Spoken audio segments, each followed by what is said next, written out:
Eu já falei aqui várias vezes e volto a falar, porque isso é importantíssimo de ser mentalizado, que o consultor, quando é chamado para resolver um assunto por um cliente, ele tem que ir lá e resolver. Não tem outra escapatória, não.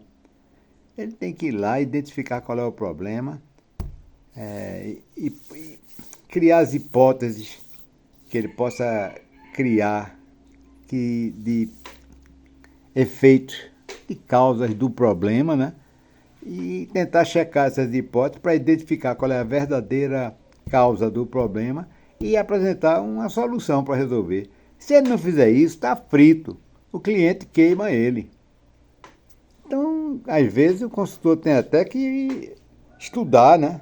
Fazer consultas, pesquisa. Hoje em dia está fácil, porque tem a internet, né? Para você fazer consulta. Mas ele tem que resolver a questão. Uma vez eu fui chamado por um cliente de um hotel, porque na área de eventos do hotel dele, que tinha sido projeto meu e fiscalização de obra minha também, estava havendo uma queima muito grande de capacitores das luminárias de vapor metálico do salão de eventos, né? Esses capacitores do salão de eventos eram capacitores cilíndricos. E um capacitor nada mais é do que duas placas condutoras separadas por um elemento isolante, que às vezes pode ser até o ar. Nesse caso aí, eram duas placas condutoras separadas por uma resina isolante, que era feito um sanduíche, e isso era enrolado, né? Por isso que o capacitor tinha forma cilíndrica. Mas estava ficando de um jeito igual àquele doce japonês. Eu não sei se quem está assistindo esse vídeo já comeu ou comprou doce japonês na rua, né? O cara sai com um tabuleirozinho, com aquele doce espalhado, e ele, quando vende para você, ele corta com a espátula o pedaço e bota num papel, que é tipo papel manteiga, né? Para você comer o doce japonês, e o doce é aquela crostazinha amarelada e amarronzada, brilhante, muito gostosa, né? Pois o capacitor estava parecendo um doce japonês. Quando eu olhava para os capacitores derretidos, me dava até água na boca, né? Muito bem.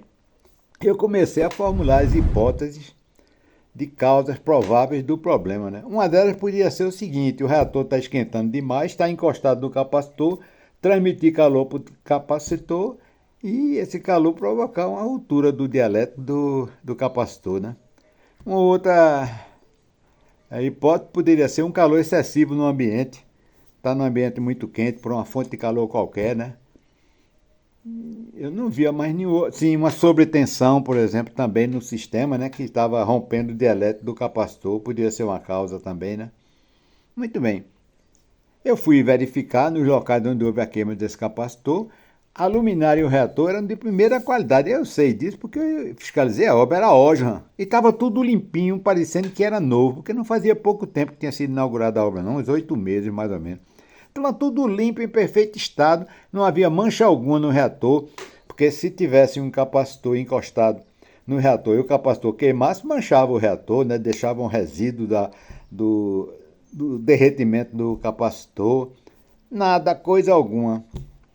Então eu, como sabia que o hotel tinha uma medição de demanda, fui acessar a memória de massa do medidor através da concessionária. Acessei a memória de massa do medidor para ver os parâmetros do sistema e não vi nada alterado nos períodos e nos dias e nas horas que esses capacitores queimaram. Não vi coisa alguma alterada, as correntes normais, as tensões normais, não houve sobretensão alguma. Então eu fui ao cliente e o cliente me perguntou: aí, já chegou a alguma conclusão? Eu digo: já. O que é que você acha? Eu digo: defeito do capacitor. Aí ele fez: você vai logo dizendo que é defeito do capacitor? Eu digo: alto lá, peraí, rapaz. Eu não vou logo dizendo que é defeito do capacitor, não. Eu passei aqui 1 mês e meio analisando todas as hipóteses prováveis que pudessem ter causado esse problema. Eliminei todas. Não há nenhuma condição lá no local que possa ter causado esse problema do capacitor, a não ser o defeito do próprio capacitor. E o que é que você recomenda? Mande um telex ou um fax, não me lembro agora o que foi na época, um e-mail, se já era e-mail, para o fabricante informando que houve esse problema no capacitor e que seu consultor está informando que o diagnóstico dele é de defeito do capacitor. Mande para ver o que é que o fabricante diz. O fabricante mandou um fax em resposta dizendo assim: junte o lote todo e mande que nós vamos trocar. Essa indústria era uma indústria de São Paulo, uma indústria paulista de capacitores. Eu considerava ela a melhor do Brasil na época, né? Mas se presta a uma coisa dessa, né? Como é que ela sabe que o capacitor está dando problema e não se antecipa, né? Porque quando ela não protestou e pediu para que fosse mandado imediatamente o lote para ela trocar, ela sabia que estava havendo um problema num determinado lote de capacitores, né? E, ao não se pronunciar, mostrou, no meu entender, que não é indústria séria, né? Porque uma indústria séria, ela vai, antecipa o problema, pede para ver um recall, né? E troca e assume. Quando o cliente me perguntou o que é que eu, daqui para frente, que capacitor eu indicaria para ele botar nas luminárias, eu disse, olha, pois, tendo em vista esse fato aí, eu não confio mais em indústria nenhuma de capacitores do Brasil. Então, como é que eu vou fazer? Você vai pedir à OJRAM que ela indique qual será o fornecedor que ela recomenda para capacitores para suas luminárias. A OJRAM tem muito mais condição do que eu para fazer tal indicação. Foi o que ele fez, a OR indicou, ele ficou comprando de outro fabricante, mas eu tirei meu corpo da questão, né? Como é que eu vou agora assumir e indicar um fabricante de capacitor se ocorre isso com um fabricante tradicional do Brasil e a gente tem essa decepção, né? Esse tipo de problema mostra que o projetista não deve inventar, ele deve se ater aos equipamentos e materiais que existem no mercado, especificá-los e indicar as recomendações dos fabricantes de cada um desses materiais ou equipamentos para que o instalador siga as recomendações. Porque se o projetista indica um fabricante tradicional e manda o instalador seguir as recomendações daquele fabricante e o instalador utiliza o material e segue as recomendações, se der um problema é chamar o fabricante e mandar ele assumir. Acabou-se.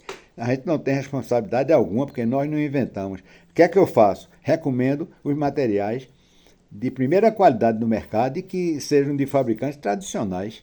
E muitos até se tiver certificado de algum órgão governamental de controle de qualidade, eu exijo que venha com aquele certificado de qualidade, né? Corria no ar, nos anos 70, no Recife, o zum de uma obra de um banco americano que foi feito no Recife, a filial dele, né, o edifício próprio da filial, em que, quando o banco começou a funcionar, a agência, começou a haver uma queima muito exagerada de lâmpadas fluorescentes, né, fora do comum. Então, o banco, depois de certo tempo, solicitou um parecer técnico a um consultor para identificar o problema. O consultor fez uma análise e chegou à conclusão que o problema era um defeito de projeto da luminária. Quem tinha projetado a luminária tinha sido o arquiteto do prédio. Como é que um arquiteto vai se meter a querer projetar luminária? Que é que arquiteto tem a ver com projeto de luminária? É se meter onde não deve, né? O que aconteceu? O banco entrou com ação contra o arquiteto, que era do Rio de Janeiro, e ele teve que trocar todas as luminárias da obra, segundo falaram, né?